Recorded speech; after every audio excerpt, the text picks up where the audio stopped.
O reino de Deus, como buscá-lo em primeiro lugar? Embora pareça um conceito muito abstrato, o reino de Deus, dos céus ou de Cristo, é uma realidade espiritual composta pelo Rei soberano e seus fiéis, os humildes e perseverantes filhos que amam o seu Senhor e Deus. É um reino de amor, espiritual e verdadeiro. Este reino não se trata de uma estrutura social ou religiosa visível ou material, mas a condição interior da pessoa que aceita o governo de Deus sobre a sua vida. O reino de Deus se estabelece quando há o reconhecimento da nossa pecaminosidade e da total dependência da graça de Deus. A chegada do reino de Deus está associada ao início do relacionamento pessoal com Deus. Isso está associado à vinda de Jesus Cristo ao mundo e à sua obra através do Espírito Santo. Aqueles que entrarão e verão o reino eterno do Senhor são aqueles que vivem em conformidade com os princípios bíblicos de Deus. Não significa observar um conjunto de regras ou práticas religiosas, mas estar sujeito ao Filho amado, Jesus, pois ele nos resgatou do domínio das trevas e nos transportou para o reino do seu Filho amado. Colossenses 1:13. A Bíblia diz que o reino dos céus é eterno. Lucas 1 consiste em poder, em Coríntios 4:20. Já veio através de Jesus, portanto está entre nós em crescimento e expansão, e se estabelecerá plenamente na segunda vinda de Jesus.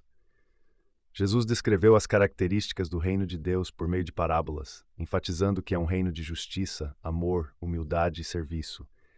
Ele ensinou que no reino de Deus os últimos serão os primeiros, os humildes serão exaltados e os que servem serão os maiores. Os ensinamentos de Jesus sobre o reino de Deus nos convidam a buscar e valorizar esse reino espiritual em nossas vidas. Ele nos chama para nos arrependermos, crermos, servirmos e vivermos de acordo com os princípios do reino. O reino de Deus traz esperança, transformação e uma perspectiva eterna que transcende as realidades terrenas. Cristo ensinou sobre o final dos tempos em várias ocasiões, alertando aos seus seguidores a estarem vigilantes e viverem uma vida de fé e retidão.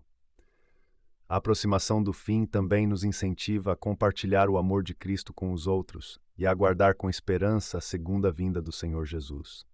Ele nos lembra que, apesar das dificuldades e desafios que podemos enfrentar, temos a promessa da salvação eterna, se permanecermos firmes na sua palavra. No chamado sermão profético de Jesus, descrito em Mateus 24:25, também em Marcos 13 e em Lucas 21, vemos a descrição de acontecimentos futuros, próximos e distantes que marcam os sinais dos tempos.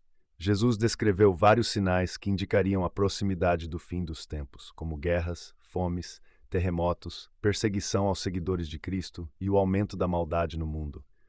O princípio das dores. Jesus mencionou que, antes da sua segunda vinda, haveria sinais semelhantes às dores de parto, indicando que o tempo está se aproximando. Esses sinais incluem falsos messias, guerras, terremotos, fomes e perseguições. Mateus 24:3-8. A grande tribulação.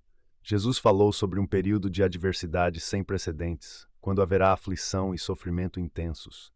Esse tempo será caracterizado por perseguições aos seguidores de Cristo e pelo aumento da maldade. No entanto, Deus protegerá e sustentará seu povo durante esse período.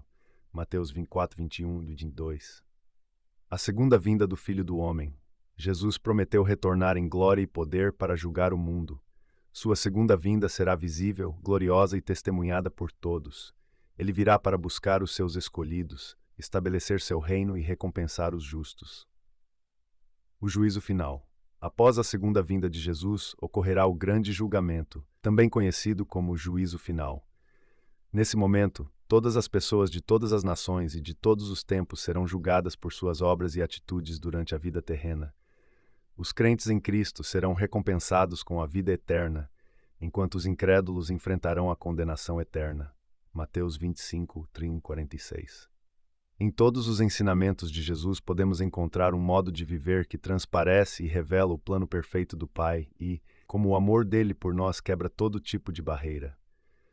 Como Jesus trazia o ensinamento através da sua própria vida, Jesus trouxe grandes ensinamentos ao povo no seu tempo. Andou no meio deles, curou muita gente, perdoou pessoas, pecados, demonstrou misericórdia e até chorou. Os evangelhos estão repletos de seus ensinamentos. Além de ensinar, Jesus vivenciou seus próprios ensinamentos. Através de parábolas. Uma das maneiras de compartilhar os ensinos eram através de parábolas. Mateus 13, 34, 35, Marcos. Algumas delas, Jesus explicou especificamente aos seus discípulos, pois eles mudaram de vida para seguir o Mestre. Jesus explica o reino de Deus, Mateus 19, Mateus 26, e explica a maneira e jeito de cada ser e como se comportar. Nos dias de hoje faz todo sentido isto, pois vivemos num mundo caótico,